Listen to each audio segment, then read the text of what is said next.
नमस्कार, मी प्रशांत कदम. पश्चिम बंगाल, तामिळनाडूसह 5 राज्यांच्या निवडणुकीचा निकाल लागला आणि निकाल जरी राज्यांचा लागला असला, तरी या निकालामुळं इंडिया अलायन्सला बसलेले धक्के जे आहेत, ते फार मोठे आहेत. इंडिया अलायन्समधले 2 तगडे नेते ममता बॅनर्जी आणि स्टॅलिन हे या निकालामध्ये पराभूत झालेले आहेत आणि त्याचा एक मोठा परिणाम राष्ट्रीय राजकारणावरती सुद्धा होणार आहे. या निकालानंतर ही पण चर्चा सुरू झाली, की प्रत्येकच राज्यामध्ये प्रादेशिक पक्ष जे आहेत ते कसे क्षीण होत चाललेले आहेत. काहींची सुरुवात आधीपासूनच झालेली होती आणि काहींची सुरुवात ही भाजपच्या उदयानंतर अधिकाधिक होत चाललेली आहे का? म्हणजे भाजपचं राष्ट्रीय राजकारणामध्ये मजबूत होणं याचा अर्थ वेगवेगळ्या ठिकाणचे प्रादेशिक पक्ष जे आहेत ते जवळपास नाहीसे होत चाललेले आहेत का? आणि त्याच्यामध्ये वेगवेगळे पॅटर्न्स आहेत. म्हणजे काहींना मैत्री करून संपवण्यात आलेलं आहे, काहींना थेट अंगावरती घेऊन संपवण्यात आलेलं आहे. तर या सगळ्या निमित्तानं देशाच्या राजकारणामध्ये प्रादेशिक पक्ष हे जे क्षीण होत चाललेले आहेत, त्याचा नेमका काय परिणाम होऊ शकतो? ते खरंच क्षीण होत चाललेले आहेत का? कारण राजकारणामध्ये लगेचच कोणाला मोडीत काढणं हे सुद्धा अनेकदा फार धोक्याचं असतं. त्या अर्थानं या सगळ्याची चर्चा आपण करणार आहोत. माझ्यासोबत राज्यशास्त्राचे प्राध्यापक आणि राष्ट्रीय राजकारणाचे गाढे अभ्यासक सुभाष पळशीकर सर आहेत. सर, 5 राज्यांचा निकाल लागला. पश्चिम बंगाल, तामिळनाडूमध्ये विद्यमान मुख्यमंत्री सुद्धा पराभूत झालेले आहेत आणि त्यांचे पक्ष सुद्धा फार केविलवाण्या अवस्थेमध्ये दोन्ही राज्यामध्ये दिसतायत आणि चर्चा सुरू झालेली आहे प्रादेशिक पक्षांच्या अस्तित्वाबद्दल. आता हे बोलताना साहजिकच आहे, की महाराष्ट्रामध्ये 2 प्रादेशिक पक्षांचं काय झालं हे आपण विधानसभेमध्ये बघितलेलं होतं. त्यामुळे याची एक झलक महाराष्ट्रानं आधी पाहिलेली होतीच. पण या निकालाचा एक राष्ट्रीय राजकारणावरचा परिणाम म्हणून तुमची पहिली कमेंट काय आहे? नाही, पहिला भाग त्याच्यातला मला दिसतोय तो असा की एकूण भारतीय जनता पक्ष सगळीकडे वर्चस्वशाली होण्याच्या प्रक्रियेचा हा एक भाग आहे. जरी केरळ आणि तामिळनाडूमध्ये ते दिसत नसलं तरी. आणि जेव्हा एखादा पक्ष मोठा होतो, अतोनात वाढतो आणि वर्चस्वशाली बनतो, तेव्हा या दोन्ही प्रक्रिया एकाच वेळेला घडतात की छोटे पक्ष जे असतात त्यांना धोका तयार होतो, पण छोट्या पक्षांना अवसरही तयार होतो. याचं कारण या मोठ्या पक्षाला प्रतिसाद द्यायला, त्याला प्रतिक्रिया द्यायला, त्याच्याशी भांडायला दुसरं कोणीच नसतं आणि त्यामुळे या दोन्ही प्रक्रिया एकाच वेळेला होतात. त्यामुळे मला असं वाटतं की आत्ता तुम्ही जो मुद्दा मांडताय की हं, प्रादेशिक पक्षांचं एका अर्थाने पानिपत झालं या दोन्ही राज्यांमध्ये, तो हं. जितका खरा आहे तितकंच भाजपशी टक्कर घ्यायला म्हणून उभं कोण राहिलं असं जेव्हा आपण शोधायला लागतो, तेव्हा अनेक राज्यांमध्ये हं. प्रादेशिक पक्ष भाजपच्या विरोधात उभे राहणार आहेत, हेही लक्षात ठेवायला पाहिजे. बरोबर. म्हणजे अनेक जण असाही अर्थ काढत होते, की या प्रादेशिक पक्षांचं कमजोर होणं याचा अर्थ काँग्रेसला संधी आहे. म्हणजे काँग्रेस जणू आयत्या संधीच्या प्रतीक्षेत आहे, की हे संपले म्हणजे आपोआपच आपली वाढ होणार आहे. असं काही होणार आहे असं तुम्हाला वाटतंय का? नाही, तुम्ही बघा ना, आता तामिळनाडू आणि पश्चिम बंगाल ही 2 उदाहरणं जर घेतली, तर तिथे दोन्ही हं. ठिकाणी काँग्रेस नाहीच आहे. जवळपास अस्तित्वात नाही. हो. म्हणजे सत्तेवरती नाहीये, त्याला सुद्धा आता 30-30, 40-40, 50 वर्षाचा काळ लोटलेला आहे, की या दोन्ही राज्यात काँग्रेस हो. सत्तेवरही येऊ शकत नाही आणि महत्त्वाचा पक्षही नाही, असा हा काळ आहे. आणि बरोबर. त्यामुळे तिथे जेव्हा तृणमूल काँग्रेस असेल किंवा द्रमुक असेल, यांचा ऱ्हास होतो किंवा पराभव होतो, तेव्हा हं. काँग्रेसला आयती जागा मिळतेच असं नाहीये. बरोबर. त्यामुळे काँग्रेसला कुठे जागा मिळेल आणि कुठे नाही, हे हं. पाहून काँग्रेसनी त्याच्याबद्दल आनंद व्यक्त करायला पाहिजे आणि तुम्हाला माहिती आहे, की त्यामुळेच कदाचित असेल, पण काँग्रेसच्या केंद्रीय नेतृत्वाने तृणमूल काँग्रेसचा जो पराभव झाला, हो. त्याचा फार आनंद मानू नका, असं आपल्या अनुयायांना ऑलरेडी सांगितलेलं आहे. हो, हो, हो. पण सर, जसं मी म्हणजे इंट्रोडक्शनमध्ये पण म्हणत होतो, की निकाल राज्यांचा लागलेला आहे. पण याचा एक मोठा परिणाम जो आहे, तो आपल्याला राष्ट्रीय राजकारणाच्या दृष्टीने दिसतोय का? 2029च्या दृष्टीनं म्हणजे आत्ताच जर आपण इंडिया अलायन्स बघितली, तर केजरीवाल यांचा पक्ष म्हणजे अनेक भूमिकांच्या वरती ते इंडिया अलायन्सच्या सोबत नाहीयेत. सोबत पंजाबमध्ये फूट आहे. पुढची आव्हानं त्यांच्यासमोर बिकट आहेत. ममता बॅनर्जी पराभूत झालेले आहेत. स्टॅलिन आणि काँग्रेस यांचं पण फाटत चाललेलं आहे. तर या पार्श्वभूमीवरती म्हणजे 1.5 वर्षापूर्वी आपल्याला जे चित्र दिसत होतं, की 240 वरती भाजप थांबलेली आहे आणि मोदींचा प्रभाव कमी होतोय. तर तो अशा पद्धतीनं विधानसभेच्या निकालानं परत भाजप मिळवतंय किंवा मोदी आणि शहा आपला प्रभाव टिकवतायत? म्हणजे 24च्या लोकसभा निवडणुकीनंतरच्या जवळपास सगळ्या विधानसभा, झारखंडचा जर अपवाद सोडला, तर आपल्याला असं दिसेल की भाजपने सगळीकडे मोठा विजय मिळवलेला आहे. आणि हं. त्यामुळे प्रश्न 2 आहेत. एक म्हणजे याच्यामुळे इंडिया अलायन्सचं काय होणार? इंडिया बरोबर. नावाची जी आघाडी तयार झाली होती तिचं काय होणार? आणि हं. दुसरं तुम्ही म्हणता त्याप्रमाणे राज्या-राज्यांमधले जे पक्ष असतात त्यांचं काय होणार? मला असं वाटतं की इंडिया अलायन्सचं काय होणार याचा विचार हा थोड्या काळानंतर करावा लागेल. कारण आत्ताच्या पराभवानंतर आता एका अर्थाने पुनर्रचनेला सुरुवात होणार आहे. म्हणजे ज्याला बरोबर. आपण कॉन्फिग्युरेशन म्हणतो त्याचं नव्याने रिकॉन्फिग्युरेशन किंवा नव्याने पुनर्रचना होईल. जशी तामिळनाडूमध्ये कदाचित सुरू झालेली आहे. उलट दिशेने पश्चिम बंगालमध्ये पुन्हा ममतांशी जुळवून घ्यायचं का असा प्रश्न काँग्रेसच्या पुढे उभा राहिलेला आहे. त्यामुळे हो. त्याला वेळ लागणार आहे.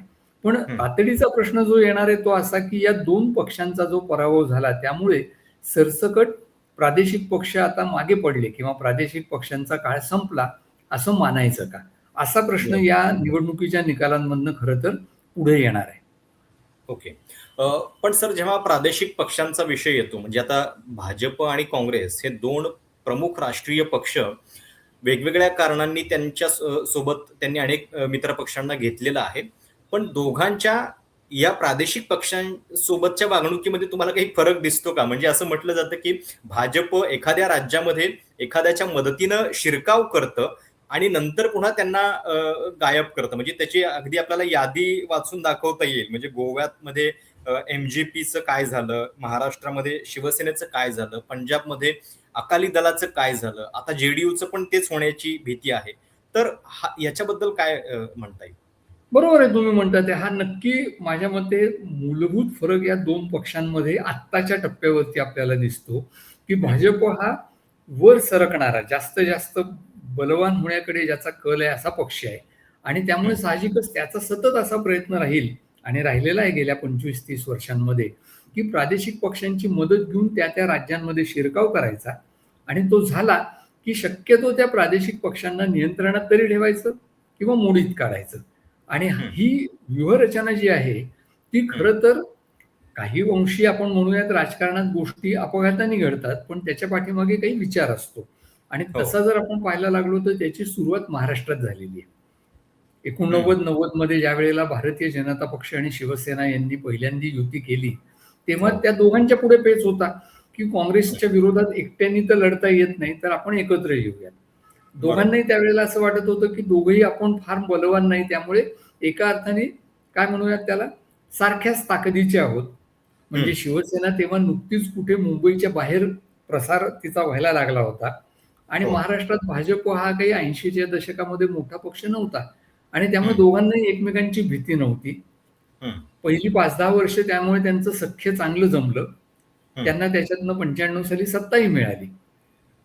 तेव्हा हीच व्यूहनीती एका अर्थाने भारतीय जनता पक्षाने राज्या-राज्यांमध्ये राबवलेली आपल्याला दिसते. याचं कारण असं, की हं, काँग्रेसचा पाडाव झाल्यानंतरच्या काळात म्हणजे हं. 89 नंतर भारताच्या राजकारणामध्ये राज्या-राज्यांमधले पक्ष हे महत्त्वाचे ठरायला सुरुवात झाली.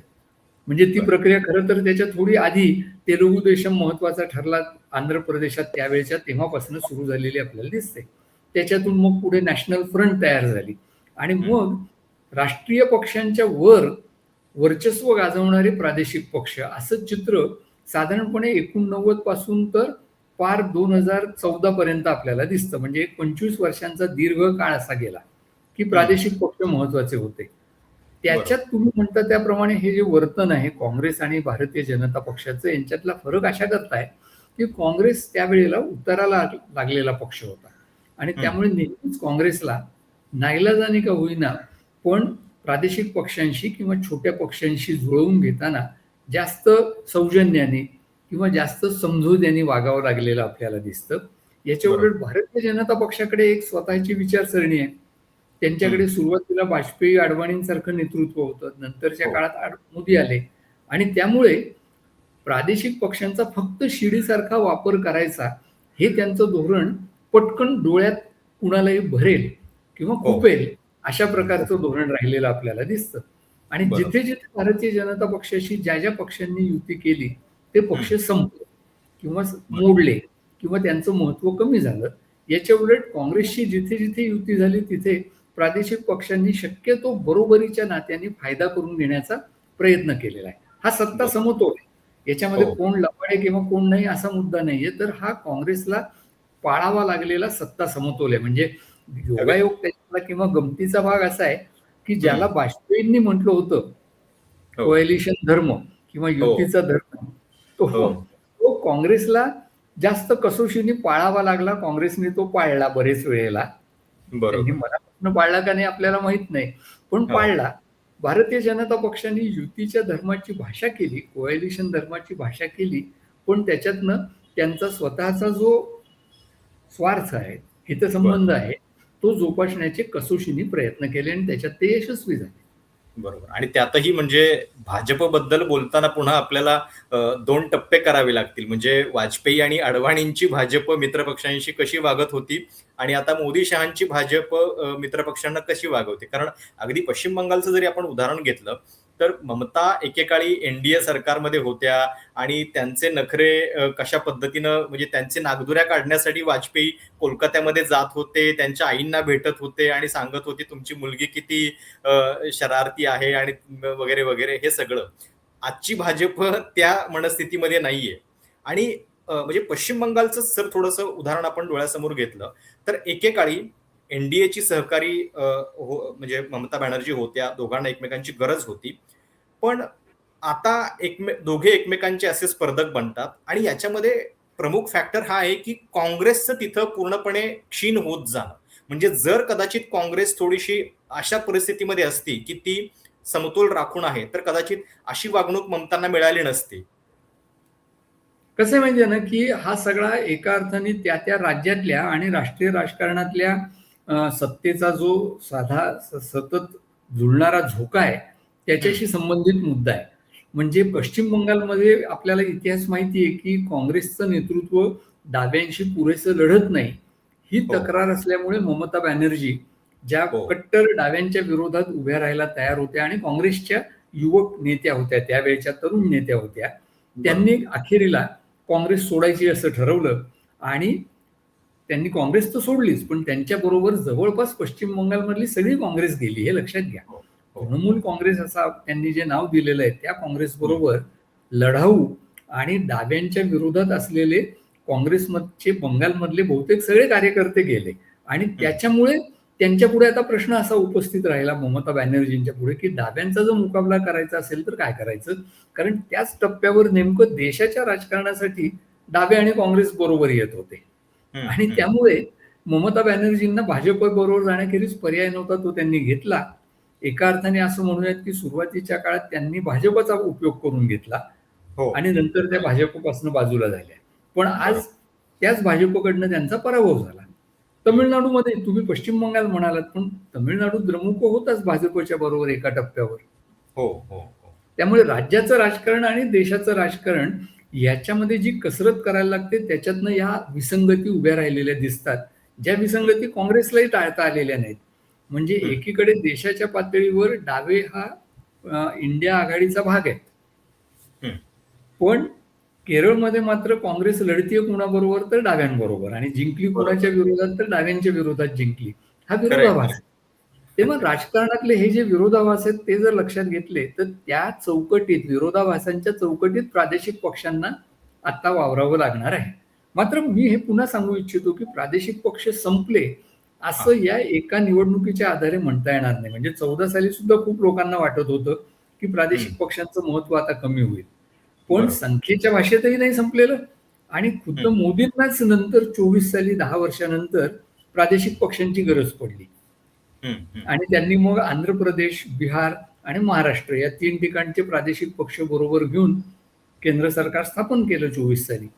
त्यामुळे बरोबर. केवळ काँग्रेस पुढचा हा पेच नाहीये, हा कोणाही पुढचा पेच असू शकतो, हे भारताच्या राजकारण्यांनी दाखवून दिलेलं आहे. बरोबर. पण म्हणजे देशाच्या राजकारणातली प्रादेशिक पक्षांची यादी आपण बघितली, तर आता नवीन पटनायक सत्तेबाहेर आहेत. ममता बॅनर्जी पराभूत झालेल्या आहेत. नितीश कुमार आजारामुळं त्यांचं स्वतःचं मुख्यमंत्रीपद गेलेलं आहे. त्यांचा पक्ष म्हणजे कुठल्याही क्षणी भाजप बळकावेल अशा परिस्थितीमध्ये आहे. मायावती इतक्या वर्षांपासून पूर्णपणे शांत आहेत. त्यांचा आवाज अनेक महत्त्वाच्या मुद्द्यांवरती निघत नाहीये. त्याच्यानंतर म्हणजे आपण खाली आता डीएमकेला हा एक मोठा सेटबॅक बसलेला आहे.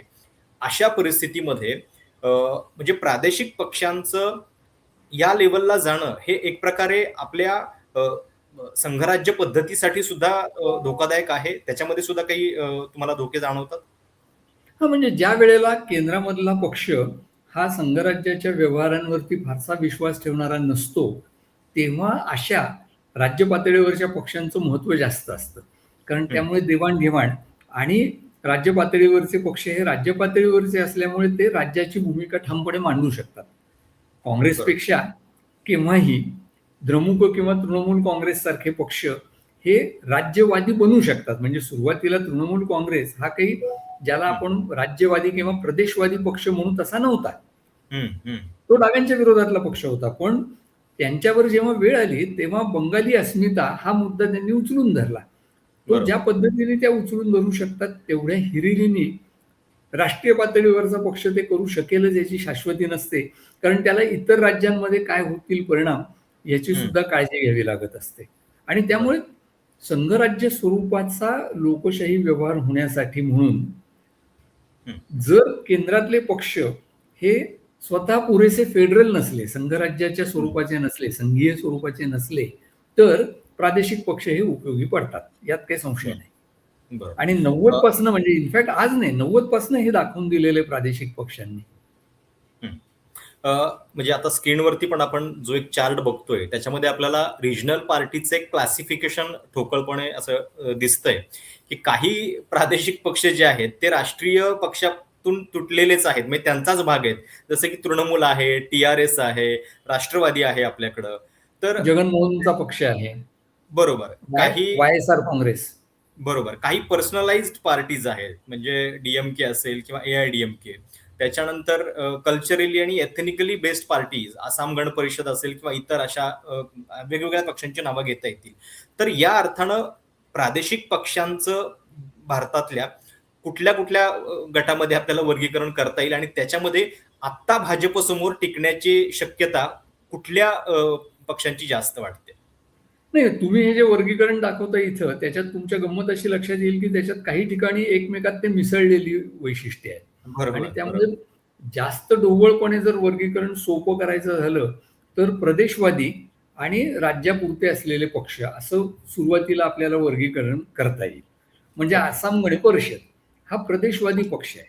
बरोबर. शिवसेना हा पूर्वापार, आज आता त्याच्या भूमिका बऱ्याच निसरड्या झाल्या असल्या, तरी हं, पूर्वापार शिवसेना हा प्रदेशवादी पक्ष होता. हं, याच्या हं. उलट जनता दल युनायटेड असेल हो. किंवा तृणमूल काँग्रेस असेल, हे हं, पक्ष प्रदेशवादी भूमिकेतून उभे राहिलेले नाहीत, तर स्थानिक राजकारणामध्ये जी पोकळी होती ती भरून काढण्यासाठी उभे राहिलेले पक्ष आहेत. द्रमुक हा क्लासिकल, ज्याला आपण म्हणू अगदी अस्सल आणि अट्टल प्रदेशवादी पक्ष होता आणि आहे. हं. याच्या उलट त्यांना हरवणारा आत्ता जो निवडून आलेला पक्ष आहे हो, विजय हो, यांचा, हो, तो पक्ष तमिळ वेटील कळघम, हा हो. पक्ष आत्ता तरी निदान प्रदेशवादी नाहीये. बरोबर, बरोबर. त्यामुळे ते एक व्यापक वर्गीकरण होईल. त्याच्यातले व्यक्तिकेंद्रित अनेक पक्ष असतात. त्यामुळे त्याच्यामध्ये हं. आत्ता इथे जाण्याची काही गरज नाही. कारण बरेच प्रदेशवादी पक्ष आणि प्रादेशिक पक्ष हे व्यक्तिवादी सुद्धा आहेत. खरं आहे, खरं बरेच आहे. प्रादेशिक पक्ष नंतर आपली प्रदेशवादी भूमिका सौम्य करतात. हं. म्हणजे आज उदाहरणार्थ जर तुम्ही तेलुगू देशमकडे पाहिलं, तर हो. तेलुगू देशम इतका कच्छपी लागलेला आहे भाजपच्या आणि भाजपच्या विचारांच्या, की त्याला हां. आंध्रामध्ये आता प्रदेशवादी कोणी म्हणणार नाही. आणि त्या बरोबर. अर्थाने आज आंध्र प्रदेशमध्ये प्रदेशवादी पक्षाची खरं तर एक पोकळी तयार झालेली आणि तिथे जागा आहे. ती एक हं, ऑक्युपाय करता येईल कुणालाही. हं, विशेषतः मध्यंतरी ज्या वाद झाले घटना दुरुस्तीवरनं, त्याच्यामध्ये हं. डिलिमिटेशनच्या मुद्द्यावर ना चंद्राबाबूंनी बाजू घेतली प्रदेशवादी, ना जगनमोहन रेड्डींनी घेतली आणि त्यामुळे आंध्रामध्ये ती जागा आज शिल्लक आहे. हं, तमिळनाडूत ती नाहीये.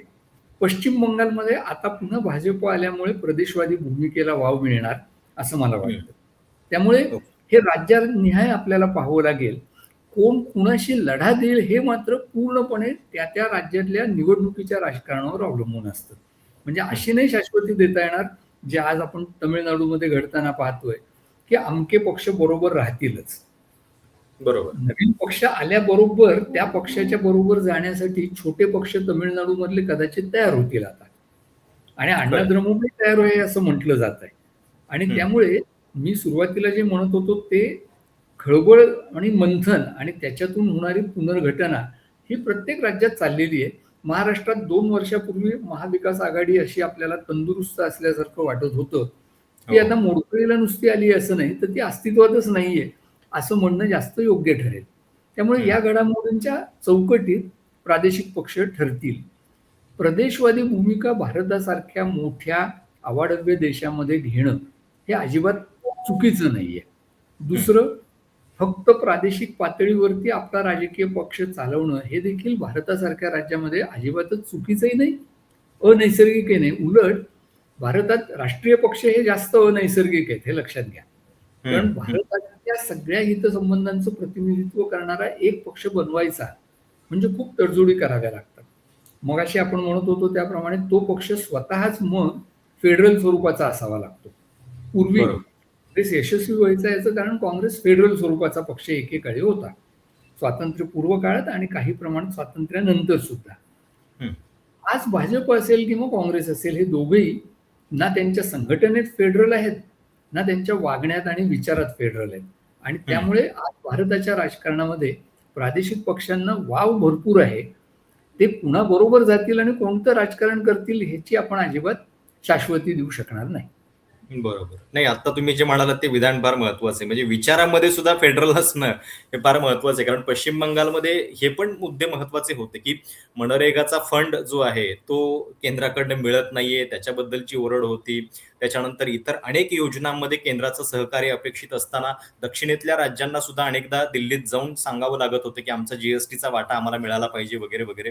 तर या दृष्टीनं म्हणजे पश्चिम बंगालच्या निवडणुकीमध्ये भाजपच्या राष्ट्रीयत्वाचा मुकाबला करणं हे केवळ बंगाली अस्मितेवरती ममता बॅनर्जींना शक्य झालेलं नाहीये का? म्हणजे त्याची तुम्हाला काय प्रमुख कारणं दिसतात जात-जात? नाही, याचं कारण बंगाली अस्मिता हा प्रकार जो आहे, तो हं. पूर्वापार बंगालच्या राजकारणामध्ये ज्याला आपण म्हणू सुप्त स्वरूपात राहिलेला आहे. म्हणजे तिथला कम्युनिस्ट पक्ष हा सुद्धा एका अर्थाने बंगाली आयडेंटिटी घेऊन वावरायचा आणि हं. त्यामुळे तिथं वेगळा बंगाली अस्मितेचा पक्ष निर्माण होण्याची गरज पडलेली नाहीये. हं. जशी उदाहरणार्थ ती तामिळनाडूमध्ये पडली हं. किंवा जशी ती महाराष्ट्रात पडली. केरळमध्ये सुद्धा तुम्ही जर पाहिलं तर तुम्हाला असं दिसेल की केरळमधले पक्ष, अगदी केरळमधला काँग्रेस पक्ष आणि केरळमधला कम्युनिस्ट पक्ष हे हं. सुद्धा केरळी किंवा मल्याळी असतात आणि त्या मल्याळी असण्यामुळे त्यांना वेगळ्या मल्याळी अस्मितेचा किंवा केरळी अस्मितेचा झेंडा घेऊन तिथे राजकारण करावं लागत नाही. ही बरोबर. उदाहरणं जर पाहिली तर आपल्या लक्षात येईल की कोण कमी पडलं किंवा कोण नाही कमी पडलं याच्यापेक्षा त्या राज्याच्या राजकारणात हे प्रादेशिकतेचं वैशिष्ट्य किती स्वतःहून आधीपासून मुरलेलं आहे आणि ते जर मुरलेलं नसेल तर मग प्रादेशिक पक्षांना तिथे अवसर मिळतो.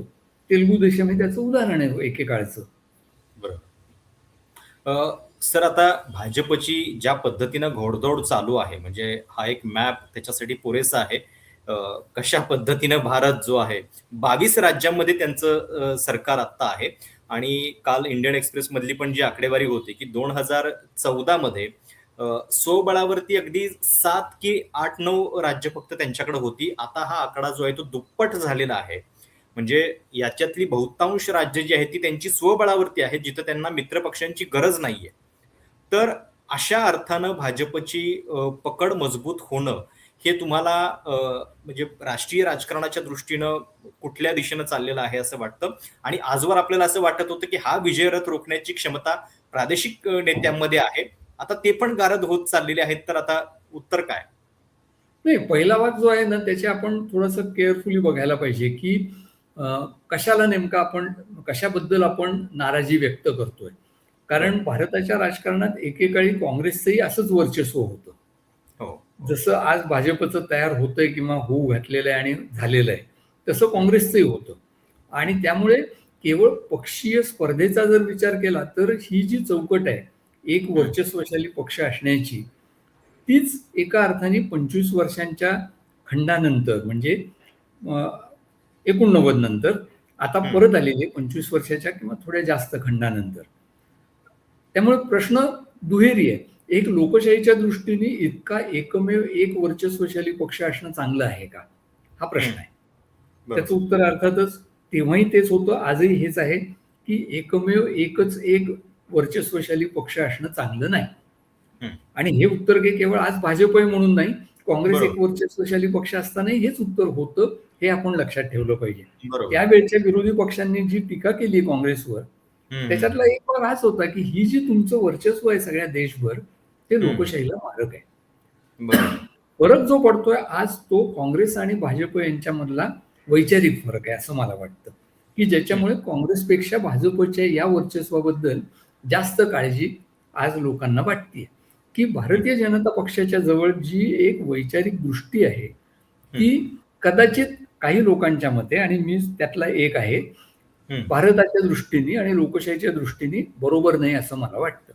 म्हणजे उदाहरणार्थ बंगालमध्ये तृणमूल हं. काँग्रेस गेली आणि भाजप आला, ही लोकशाही राजकारणामध्ये इलेक्टोरल पॉलिटिक्समध्ये घडणारी घडामोड म्हणून दुर्लक्ष करू शकतो आपण. पण बरोबर. मग भाजपचं सरकार स्थापन व्हायच्या आत तिथे उदाहरणार्थ मटणाच्या दुकानांवर बुलडोझर फिरवण्याची भाषा सुरू होते. हो. हे जर आपण लक्षात घेतलं, तर हं. कशा प्रकारचं वर्चस्व तिथे येतंय.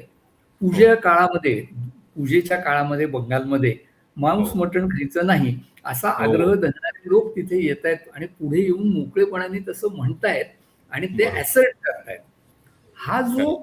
सार्वजनिक जीवन पण हा आणि म्हणजे थोडं थांबवतो मी. हा निवडणुकीमध्ये पण फार इंटरेस्टिंग मुद्दा झालेला होता, की आपल्याला भाजपचे नेते हातात मासे घेऊन फिरताना दिसत होते आणि ते सांगू पाहत होते, की असं काही होणार नाहीये. अनुराग पण ते ठाकूर चालू आहे. म्हणजे हां. आजच हे उदाहरणार्थ बातमी येतीये, की हो. अशा प्रकारे बुलडोझर आणण्याची भाषा भाषा. तिथले नाही लोक हे बरोबर करतायत. आहे म्हणजे हो. म्हणजे आणि हे म्हणून मी आज म्हणतोय, बघूया की हं, वर्चस्व असणं राजकारणामध्ये एक भाग झाला, की जो मी सुरुवातीला म्हटलं त्याप्रमाणे मुळात फारसा चांगला नाहीच.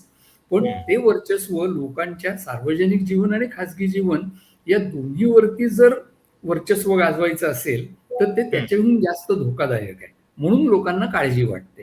ज्याला आपण म्हणूयात हे सगळं एका चौकटीत मांडायचं झालं ना, तर मगाचा मुद्दा परत आपल्याला घेता येईल, की हं, भारतासारख्या देशात लोकशाहीचा अर्थ ती संघीय स्वरूपाची फेडरल म्हणजे हं. बहुप्रादेशिक आणि बहुविधता असलेली अशीच असावी लागणार. हे जर आपण बरोबर, लक्षात घेतलं तर मग वर्चस्व का नको याचं उत्तर आपल्याला मिळतं. बरोबर. सर महाराष्ट्रातल्या प्रादेशिक पक्षांच्या अवस्थेबद्दल थोडं जाता-जाता कारण आता विधानसभेची निवडणूक तर झालेली आहे, पण 2029च्या दृष्टीनं ह्या ज्या सगळ्या गोष्टी आपल्या आजूबाजूला घडतायत, भाजप ज्या पद्धतीनं हे करत चाललेलं आहे, त्याचा परिणाम तुम्हाला काय दिसतोय म्हणजे महाराष्ट्रात? नाही महाराष्ट्रात हे जे देशभर चाललंय त्याचा परिणाम तो होणारच एक वातावरण म्हणून. पण खुद्द महाराष्ट्रातल्या प्रादेशिक पक्षांची जी मोडतोड झाली. एका हं, बाजूला प्रदेशवादी पक्ष असलेला शिवसेना आणि हं, दुसऱ्या बाजूला राज्य पातळीवरचाच जवळपास एकमेव असल्यासारखा पक्ष म्हणून राष्ट्रवादी काँग्रेस पक्ष. या दोघांची मोडतोड झालेली आहे. हं. त्या मोडतोडीनंतर राष्ट्रवादी काँग्रेसचं काय चाललंय ते कुणालाच माहिती नाही कारण त्यातली दोन्ही भाग किंवा दोन्ही काय म्हणूयात गट हे हो. वारंवार एकत्र यायची भाषा करतायत आणि भाजपबरोबर जायलाही त्याच्यातले बरेच जण उत्सुक आहेत. हं, शिवसेनेला आत्ताच्या स्थानिक निवडणुकांमध्ये डोकं वर काढता आलं नाही आणि त्या अर्थाने महाराष्ट्राचा जर विचार केला तर एक पोकळी तयार झालेली आहे महाराष्ट्रात, की सगळे छोटे गट आहेत. त्यांना पक्ष असं आपण म्हणतो. पण महाराष्ट्रामध्ये भारतीय जनता पक्षाला आत्ता तरी निदान कुठल्याही प्रादेशिक शक्तीकडनं प्रतिक्रिया दिली जाईल, विरोध केला जाईल, अशी आत्ता अजिबात परिस्थिती नाही.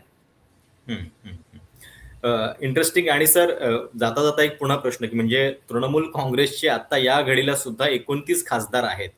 आता डी-एम-केकडे पण बऱ्यापैकी 22-23 खासदार त्यांच्याकडेही आहेत. या खासदारांचं म्हणजे राष्ट्रीय राजकारणाच्या दृष्टीने पुन्हा मोडतोड वगैरे काही होऊ शकते. पंजाबमध्ये जशी आपण झाली ती बघितलेली आहे. आणि दुसरी गोष्ट म्हणजे जरी राज्य गमावलेलं असलं, तरी लोकसभेसाठी पुन्हा हे कमबॅक करू शकतील का? त्या दृष्टीनं तुमची जाता-जाताची कमेंट काय? कसं आहे माहिती आहे ना, हे दोन्ही पक्ष जे आहेत त्याच्यात थोडा फरक आहे, की तृणमूल काँग्रेस हा पक्ष द्रमुकच्या तुलनेने कमी सुसंघटित आहे आणि हं, त्याचा बऱ्यापैकी भर हा राजकीय सत्ता वापरण्यावर गेली 15 वर्षे राहिलेला आहे. पण एक लक्षात ठेवलं पाहिजे, की हे दोन्ही नेते हं. हे दीर्घकालीन राजकारण करणारे नेते आहेत आणि हो. त्यामुळे सहजासहजी हे पक्ष संपतील का? माहीत नाही. हं, हं, हं. राजकारणामध्ये कुठल्याही गोष्टीची ठाम उत्तरं देता येत नाहीत. त्यामुळे तुम्ही जो त्यांच्या खासदारांचा उल्लेख केला, ते हो. खासदार इकडे-तिकडे पळून जातील का?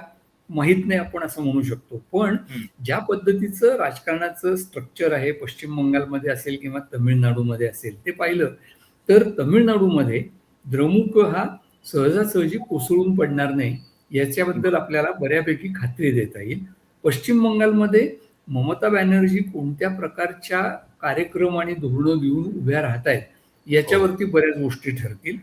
शिवाय पश्चिम बंगालमध्ये दुसरा धोका अर्थातच असणार आहे तो म्हणजे भारतीय जनता पक्षासारखा वर्चस्वशाली आणि ते वर्चस्व अत्यंत निर्दयपणे वापरायची तयारी असलेला पक्ष सत्तेवर आलेला आहे. हो. त्याचा मुकाबला ममता बॅनर्जींचे कार्यकर्ते कसा करतील हा पश्चिम बंगालच्या राजकारणातला दुसरा प्रश्न आहे. आणि त्यामुळे पश्चिम बंगाल पुरतं म्हणाल तर प्रश्नचिन्ह आहे काय घडेल याच्याबद्दल. बरोबर. द्रमुकच्या बाबतीत मला असं वाटतं की सहजासहजी तो पक्ष अतोनात ऱ्हास त्याचा होईल अशी काही आता परिस्थिती नाही. आणि खरं. म्हणूनच कदाचित राहुल गांधींनी पुन्हा पुढाकार घेऊन या पक्षांना बरोबर घेण्याची भाषा केलेली आहे, बरोबर हं. ठेवण्याची भाषा केलेली आहे पश्चिम बंगालमध्ये. हो. उलटीकडे तमिळनाडूमध्ये ते द्रमुकला वाऱ्यावर सोडतायत. आणि हो. त्यामुळे एकूण हे राजकारण किती गुंतागुंतीचं आहे हे त्यांच्या 2 राज्यांमधल्या परस्पर विसंगत भूमिकांवरनं तुमच्या लक्षात येईल. ओके. सर खूप-खूप धन्यवाद. या 5 राज्यांच्या निकालानंतर प्रादेशिक पक्षांच्या अस्तित्वाबद्दल जी चर्चा सुरू झालेली आहे, त्याचे अनेक कंगोरे तुमच्या या चर्चेमधून आम्हाला उमगले. तुम्हाला ही सगळी चर्चा कशी वाटली? प्रेक्षकांना तुमच्या काही सूचना, कमेंट्स असतील आवर्जून कळवा. चॅनल सबस्क्राईब करायला विसरू नका. धन्यवाद. नमस्कार.